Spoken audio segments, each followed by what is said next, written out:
Hello, my name is Jim Dooley and welcome to the first episode of $1,000,000 Melodies. You may know my work from such programs as Wilfred, Pushing Daisies, Lemony Snicket's A Series of Unfortunate Events, and many more.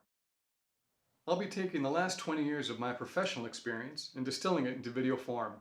That is why none of these will last longer than 10 minutes. The first topic we'll be discussing is functional melodies. These are melodies that have to tell a specific story. For example, if it's a love theme, what kind of love is it? Is it love fulfilled? Is it love unrequited?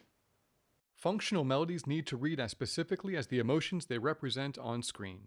In this series, I will show you the techniques through the work of my colleagues and subsequently how I have applied them to my own work. Our first $1,000,000 melody is from the movie E.T. with music by John Williams.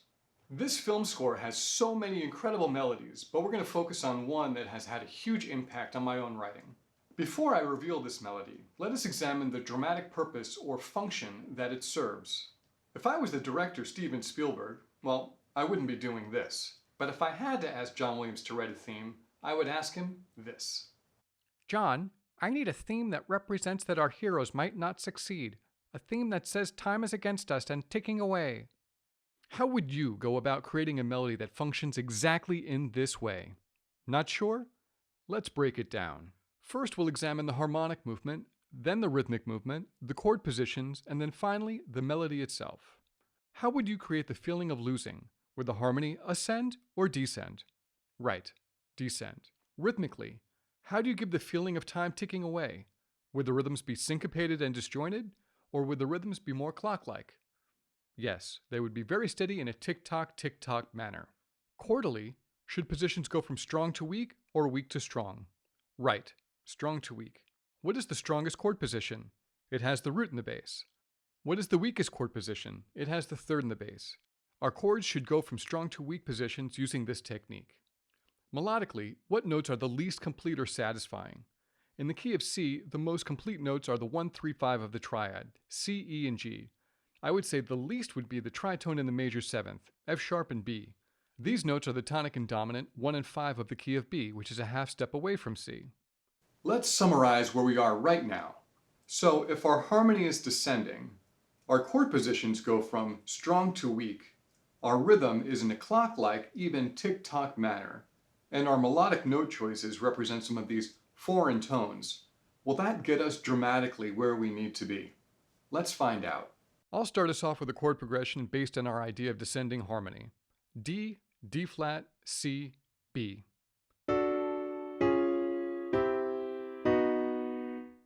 Pretty brilliant, huh? Well, let's keep working with it. Before we go any further, you know what would be really helpful is if this melody was loopable. I think most people are familiar with loops in terms of drums. Drum loops are pieces that when they get to the end, they can start right back up at the beginning and sound seamless. A similar technique that I often use is that of melodic loops. If you don't think you've ever heard one, my favorite example is a song from the TV show featuring the lovable dinosaur Barney. The Song That Never Ends. When you get to the end of the song, it goes right back to the beginning without ending or stopping. Here are a couple of my favorite harmonic loops.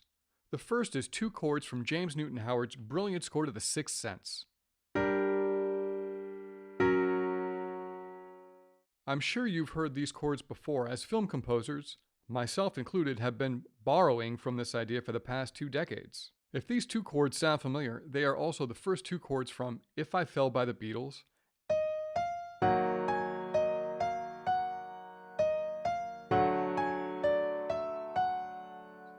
They also appear in West Side Story. Bernstein uses them in Tonight at the end of the verse to modulate into a new key.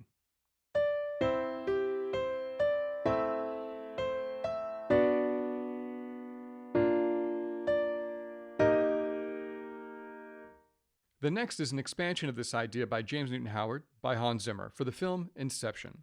The first 2 chords are the same as James's, but there are 2 new ones that follow.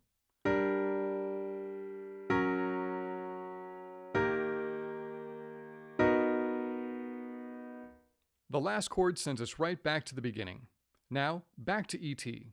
To make this a harmonic loop, I'm going to take a little liberty here with our chord progression.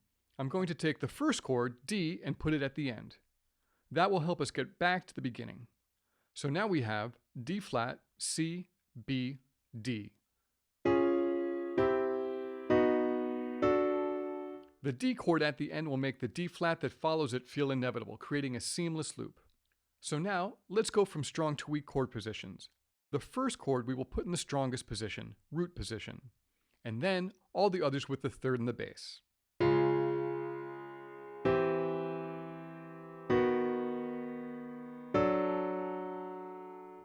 Now, let's add our tick-tock element to our chord progression.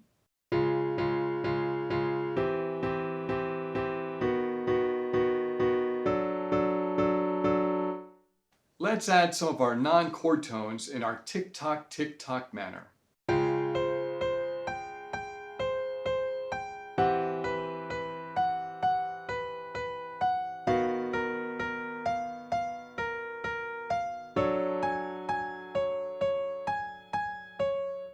This melody is good but not great. I think it needs a little finesse.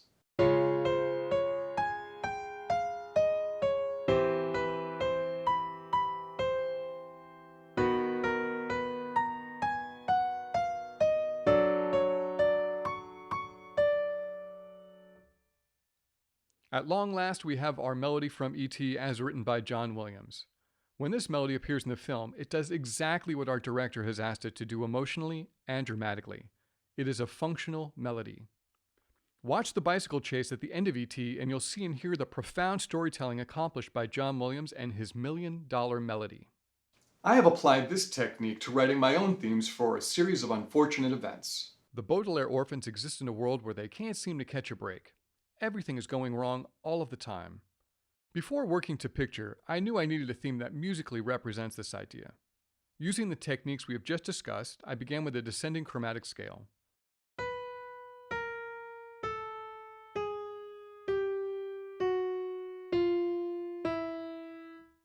I found a chord progression that would support this simple melody. E minor, F sharp, D minor, E major.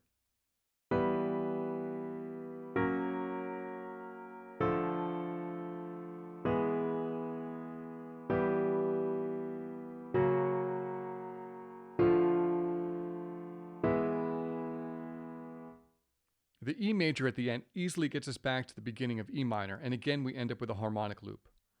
You can hear this in many variations throughout the series, but most often in the form where the chromatic idea is slightly displaced to create a more interesting melodic idea.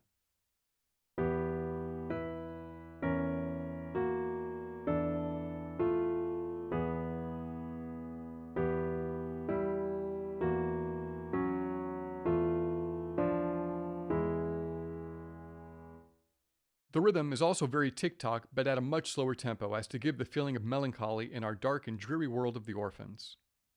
Thank you for watching. Please subscribe to my YouTube channel, and if you have any other melodies that you would like me to explore, please leave them in the comments below. I hope these insights and techniques will allow you to create your own $1 Million melodies.